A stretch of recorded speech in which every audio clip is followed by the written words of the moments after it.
Welcome back to Pathways to Wealth. In this episode, we're talking to my good friend Ryan, who is a serial entrepreneur. And after he sold his company with about 30 employees, he was looking for something to do and looking for a different income stream. And so one weekend, he took $100 and went into what I call an arbitrage opportunity. So if you're familiar with the financial markets, arbitrage is where you buy a commodity or a stock or something on one exchange and then go to a different exchange who is listing that for a different price and sell it and keep the difference. And so when Ryan told me what he was doing, I thought it was just really interesting. And I'm like, man, you are doing arbitrage just in the physical world. And I thought this was so cool what he was doing. And we talked a couple months later and he's like, man, I have really turned this into something serious. And so after about 6 months of working at this, he is netting over $27,000 a month. And I just think this is so cool because this is an income stream that requires very little capital to get started. You know, in the financial markets, and I talk to a lot of people that say, Chris, you know, I have a couple $100 or a couple $1,000. Should I trade the financial markets? And again, I'm not a financial advisor, but I always tell them, like, what are your goals? You know, if your goal is to create consistent income right away, trading the financial markets and real estate and businesses like that, they take time to get going, and there is financial risk there. So what I really liked about what Ryan was doing was there was very little financial risk. Anybody could do it anywhere in America, and I assume in most populated areas. And it was just such a overlooked and massively undervalued market. And so whenever you hear what this is and what he's doing, listen to his story, take it all in. And if you're somebody who's like, look, I want to pay off debt, or I want to create a second income stream, or I want to replace my current income, you know, look at this as an option. And it's not something that requires 16-hour workdays, and it's not something that requires tens of thousands of dollars to create this income stream for yourself. So I'm just really excited to bring this to you. And without further ado, here's Ryan. All right, we're live. So Ryan, thanks for being here, man. Happy to be here, bud. So as I was just telling everybody, you know, I'm just super excited about what you're doing. You know, I talk to a lot of people that are like, Chris, you know, I have a couple $100 or a couple $1,000 and I want to create an income with that. Right. And, you know, a lot of people know me from like the trading space or the financial markets. And I like to be honest with people and say, like, look, you're probably not going to turn $2,000 into $1 million, right? Like, there's stories of that, but I want to help the masses, right? And what you've done is just so cool. And it's a way that I think anybody anywhere can generate a really nice income, right? Without a doubt. Yeah. So the whole garage selling for money thing for us came out of a hobby or more of a necessity. You know, we had just sold a business and we were sitting at home, my wife and I, Allison, and we kind of didn't have anything to do. So we decided to go garage sailing one day, and I think we took $100 with us, right? And I had always been interested in selling stuff on eBay. So even when I was a kid, one of the first jobs that I had was selling my dad's, he wrote a little book, and I sold it on eBay without him even knowing, right? When I was 13 years old. And I was making $500 a month at 13 years old, and my dad had no idea, right? So, that's awesome, man. I know you've always been an entrepreneur, and like, I guess before we dive into that, what led you to this? Were you guys just like, hey man, we're bored, let's just go see if we can make some extra cash? Or were you like, no, let's try to make this a business? So it started out as a hobby, and it's turned into a big business for us now. You know, it like I said, it was out of necessity. We didn't have anything we were doing. We had a little bit of money in the bank, but, you know, we needed to make money. And I'm not going to find a 9-to-5 job. You know, I can't. I got full tattoos. Man, you are so unemployable. You're unemployable. An entrepreneur though, man. Like, no job. No college degree, tattoos. I can't get a job. So we decided, you know, let's look up some garage sales. Let's go and see what we can find. And, you know, that first Saturday that we went out for about an hour and spent $100. You know, I'll tell you what we bought. We bought a couple leather jackets, which in Florida, nobody needs leather jackets, right? So So I think we paid something like $2 or $5 a jacket. And what else did we buy? We bought a couple old cell phones, that kind of thing. And I opened up my old eBay account, listed them, and literally from Saturday to that Monday, right? So over the weekend, made $400. So Nice. from on the 100. So we turned $100 into 400, which for us at that point was interesting, you know, because we said this really only took us maybe an hour, and it was fun. You know, it was something we could do together. And at that point, right, my entrepreneurial brain started turning, and I said, this is crazy. You know, what business besides you know, trading or you know, that kind of thing, can you take $100 and turn it into 500? You can go to the casino, but it's, you know, your your luck might be as good. And the thing I love about it is like there really is no risk, right? Because like if you're buying stuff for less than 5 or 10% of what you can sell it for online, like maybe you guys have lost money on some stuff, but I bet like over the course of several dozen or hundreds of products, like it's really hard to lose money. It is. And here's a really cool thing about doing this. If you, and anybody who wants to do this, and that's another big thing, I really do believe anybody can do it. It doesn't matter. You don't have to be a business mindset. You don't have to quit your job, right? All you need to do is go and look. It's fun. You know what I mean? But everybody can do it. All you have to do really that I recommend to people is download the eBay app. Because on the eBay app, and same with the Amazon app, but on the eBay app, you can take all of the risk out of what you're doing. Even if you have, you know, only $100 in your bank account and you're like, I don't want to risk it, I got bills to pay. You can go on the eBay app and you can look at what's sold. So before we buy anything, we look it up to see in the past 90 days, has it sold? How much has it sold for? So we know what we can pay. So that's the cool thing about this, Chris, is that I'm looking up and saying, you know, I won't buy anything unless I know that I can make 50% margin on it. So if I'm spending $1, I'm making $1. And you guys have no overhead. And I kind of look at this as like, you know, everything I think about is like I'm in the markets, right? Like a lot of people that are traders or investors are used to the stock market. This is, to make that kind of connection for people, this is like hedging. This is like no lose hedging, where you're going to market one market, which is a garage sale, but that still is a market, right? Like that's where people are going and buying and selling stuff. And you're just taking that same commodity or product and you're bringing it to another market, which is eBay or online somewhere, right? And then you're taking something, it's kind of like being able to buy an Apple share for like $50 on market A and then going to market B and selling it for $100, right? Yeah, wouldn't that be great? Well, that's basically what you guys are doing. But so let me just ask you though, like, so you started that was your first weekend, you turned 100 into 500. Sure. Where have you guys gone since then? I know you guys have a warehouse now. I just learned this, like you're sitting in a warehouse. Like where have you guys gone with this business? So we built it up again. Once I saw the profit, we decided to look at, you know, what other avenues where you can buy stuff from. So we started looking at thrift stores. We started looking at auctions. And we just started buying as much inventory as we could get our hands on where we could make a profit. So within 3 months of starting to do this full time, obviously we had outgrown our house. We had been running this out of our garage space, and we built shelves in our garage space, and we had built a little in the guest room. We had a shipping room. Well, by the end of the day, man, we looked like a mini Amazon with 50 packages a day going out. So drones flying everywhere. Exactly. So we decided to move it into a warehouse. And again, this is just our story. You know, it's not everybody has to turn it into a big business, but it's definitely possible. You know, last month and there's 2 of us working. That's the cool thing too, is it doesn't take a massive amount of employees. So last month our business did just over $47,000. Nice. Is that in sales or net revenue, or? That's in sales. So net revenue on that would be right at 25 grand. Nice, man. That's great.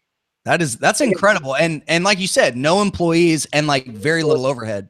Very small overhead. And the biggest thing for me is, you know, a lot of entrepreneurs are, go, go, go, work 24 hours a day, don't take any breaks, blah, blah, blah. Well, that's all well and good, you know, and it's great to work hard, but in my opinion, it's more about the lifestyle, right? So just like you and Nikki, we love to travel, you know, and there's nothing better than making a few grand, putting our store on vacation mode where we can still make sales, right? But we can go and enjoy our lives.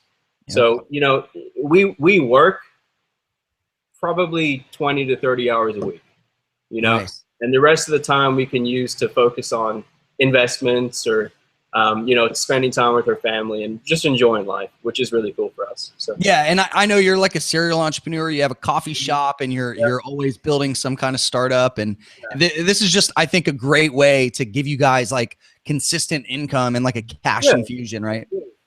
Well, it was a hobby. It really was. You know, we started doing it just because it was a fun thing for a husband and wife to do on a Saturday. We go out and enjoy. And now we still garage sale. Don't get me wrong. Last week I bought a pair of vintage Versace sunglasses for $10. Got them authenticated and sold them for 170. So there's still great margins out there. But now it's fun. You know, we go to garage sales. We'll find cool stuff for us that we like.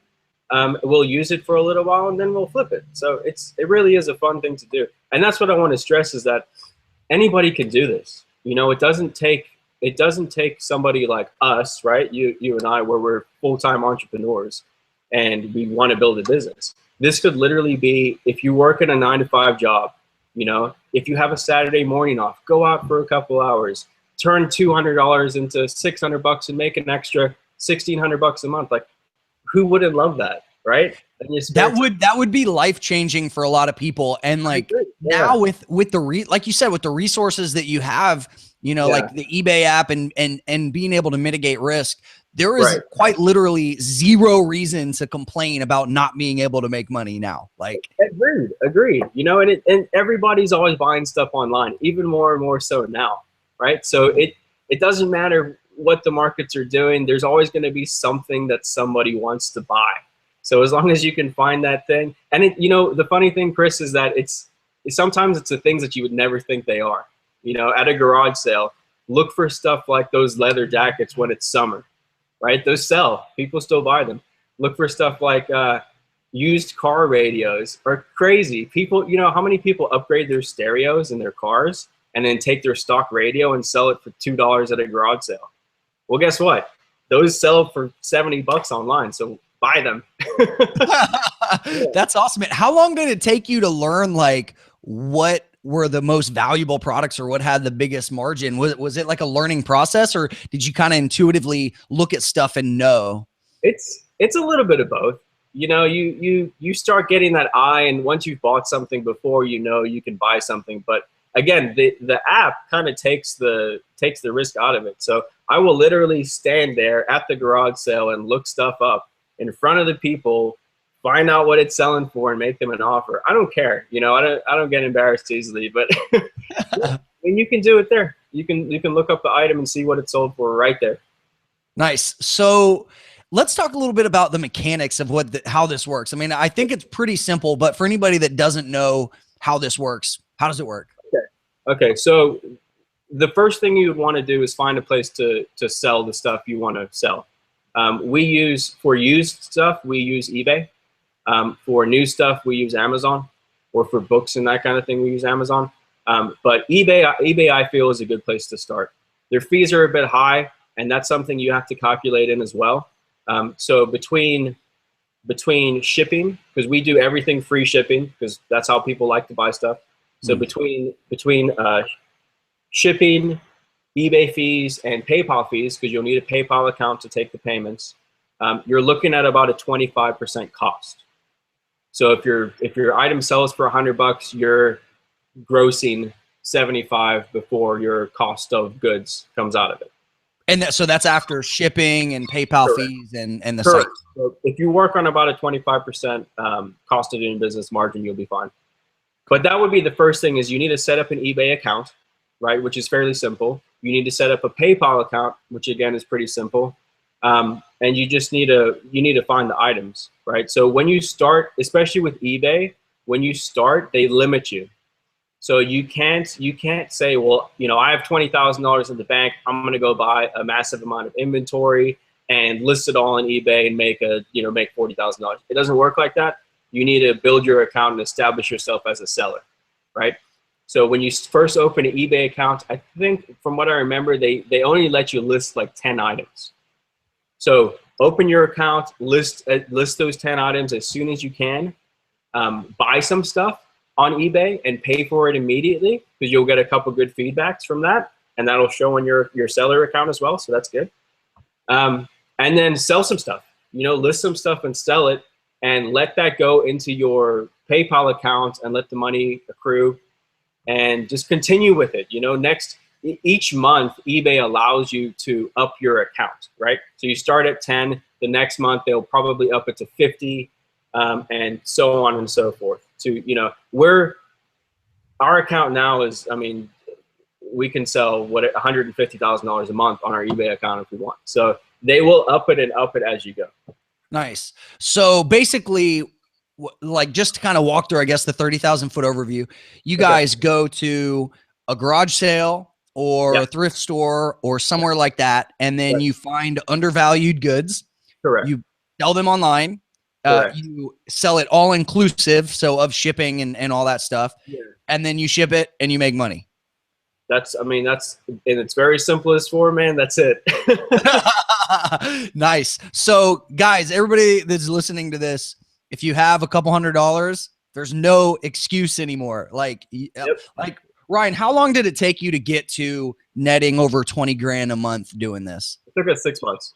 6 months. Okay.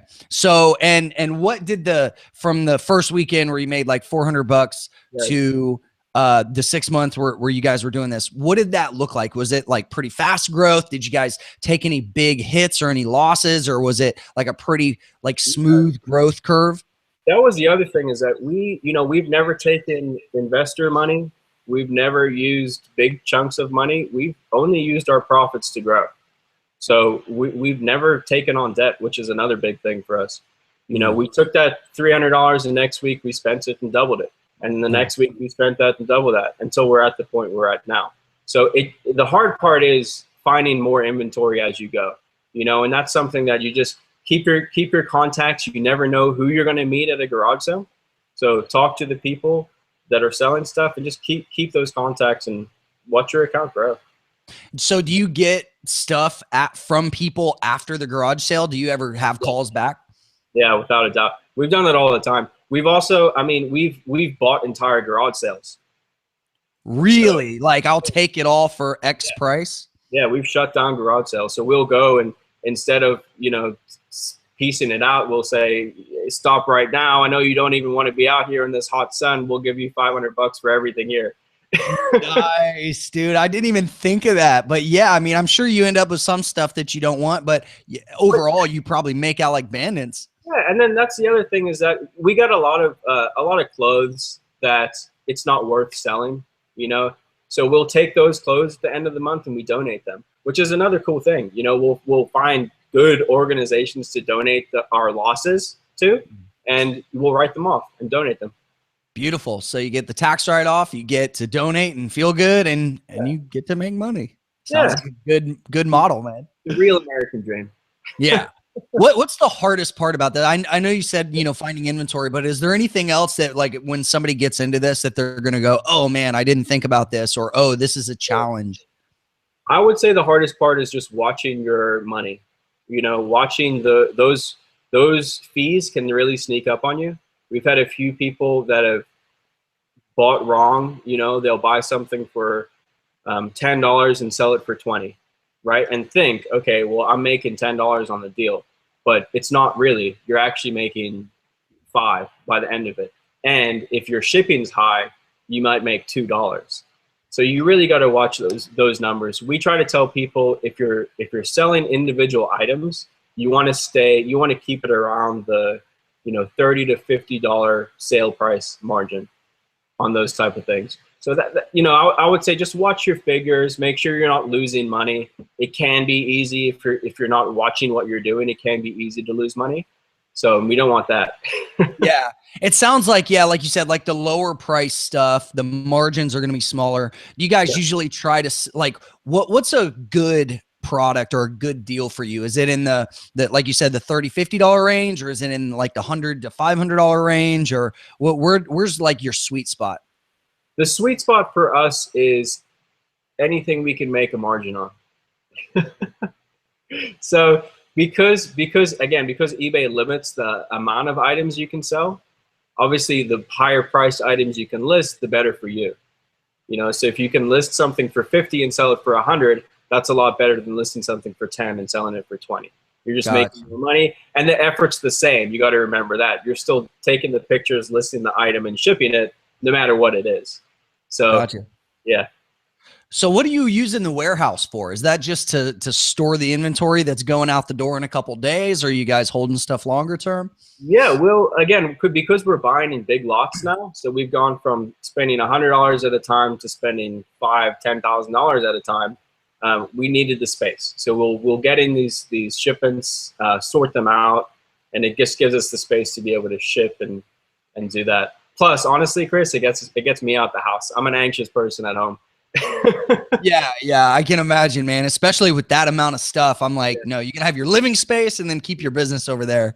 100% correct. Yeah.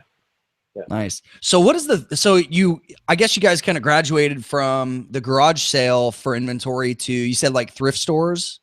Thrift stores are good. Yeah, there's depending on where you are, people know about thrift stores, so there are going to be other resellers there to compete with at thrift stores.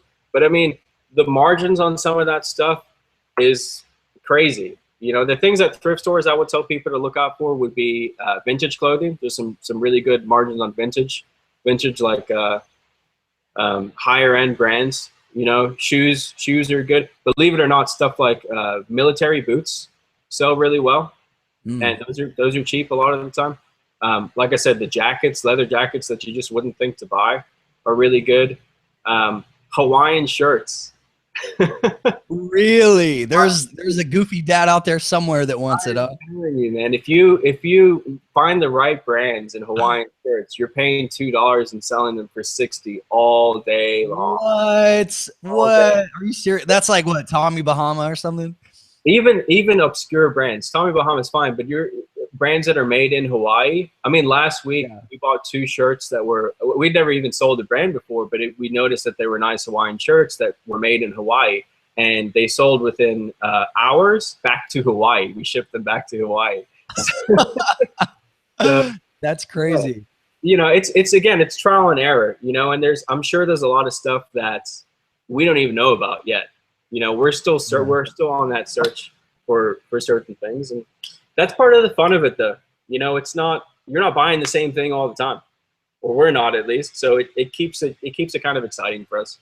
Yeah, man. I mean, there's a lot of stuff in the world, right? And it must be like kind of like a puzzle figuring out what people want. It is, and you know, Americans are consumers, so they're going to continue to buy stuff online as much as they possibly can. So we'll just be there to sell it to them.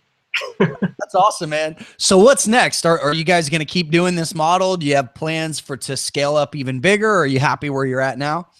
For us, it's more about the lifestyle. So, you know, I like to build businesses, so we will scale it to the point where it can be managed a little bit, which will let us travel more, you know? So, but really, you know, for us, if we can make $500,000 a year and enjoy our lives, we're happy with that. You know, not everybody's the Mark Zuckerberg and wants to go get VC funding and build a crazy big business. We just want to live debt free and enjoy our lives. Yeah, it's funny how like everybody wants to be the next big startup founder, right? And like there's been this massive push over the past few years, just raise money, get bought out. But there is nothing wrong with making $500,000 a year. And I bet there's a lot of people listening to this going, shit, I wish I could do that. And like, you can do that.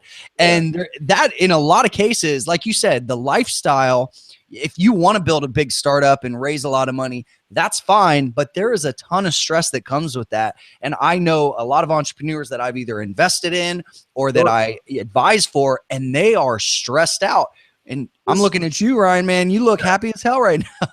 Listen, the last business that I had before this one, We had 30 employees, right? I was stressed out of my mind, and I wasn't making $500,000 a year by the end of it, right?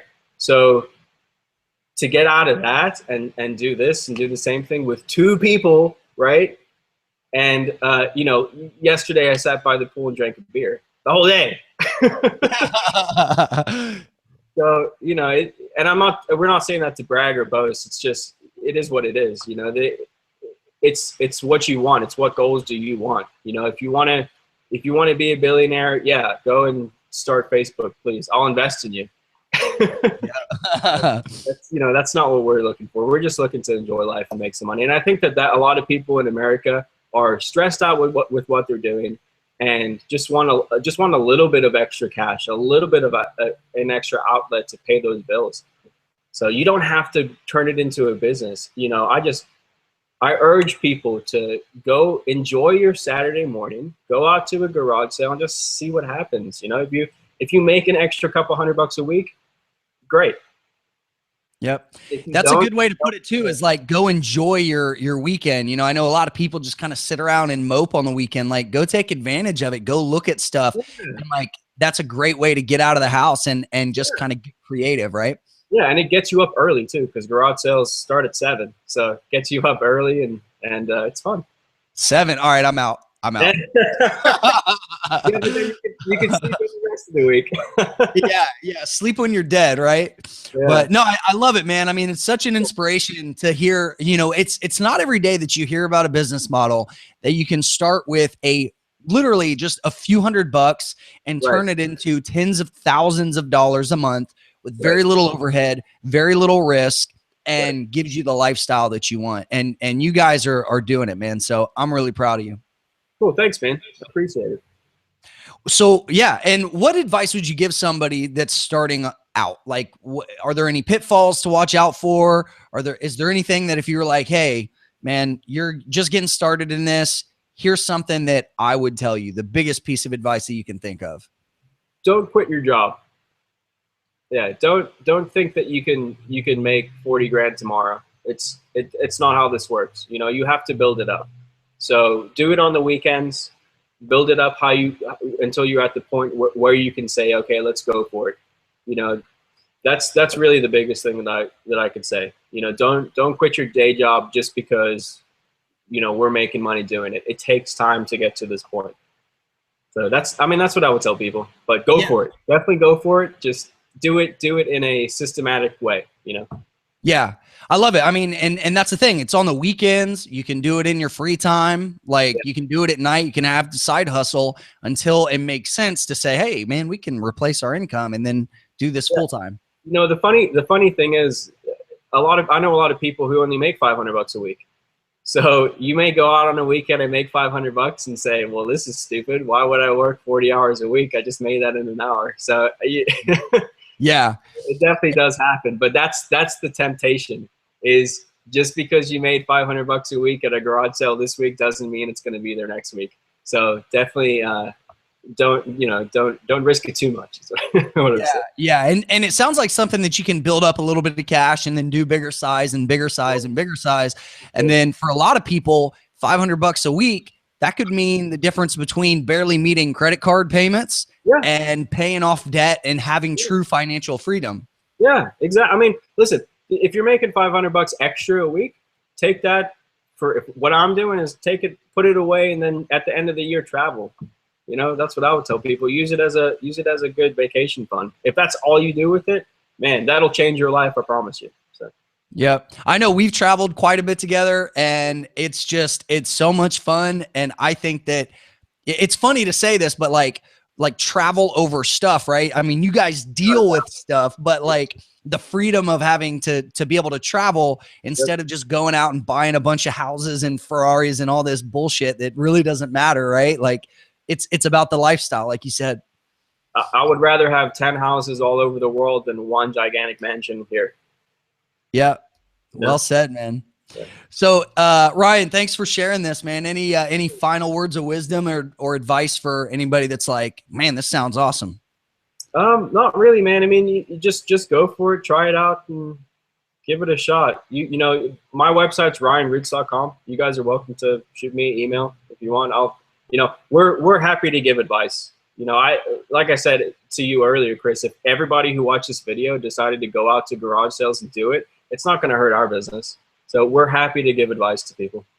That's great, man. I appreciate that. I'll link it up in the show notes, and hope to have you back in the future. But again, Ryan, thanks for sharing your story, and this is just an awesome case study, and no excuses for anybody anymore.